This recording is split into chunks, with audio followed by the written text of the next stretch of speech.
ഗംഗ ഇപ്പൊ എവിടെ പോകുന്നു? അതുകൊള്ളാം. ഞാൻ പറഞ്ഞിരുന്നില്ലേ ഫ്രണ്ട്സിന്റെ കൂടെ ഡെസേർട്ട് കഴിക്കാൻ പോണെന്ന്. ഗംഗ ഇപ്പൊ പോണ്ട. ഞാൻ പോണ്ടേ? വേണ്ട.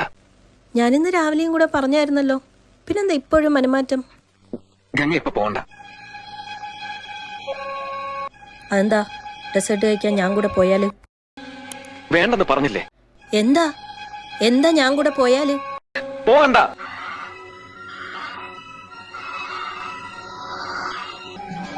വിടമാട്ടെ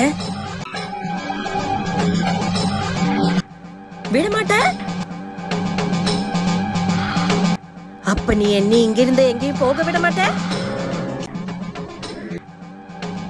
அயோக்கிய நாயே, உனக்கு எவ்வளவு தைரியம் இருந்தா என்ன ஸ்வீட் திங்க விடாம ஸ்டாப் பண்ணுவேன். இன்னைக்கு எனக்கு ஸ்வீட் கிரேவிங். கண்டிப்பா என் ஃப்ரெண்ட்ஸ் கூட போய் ஏதாச்சும் டெசர்ட் சாப்பிட்டே தீருவேன்.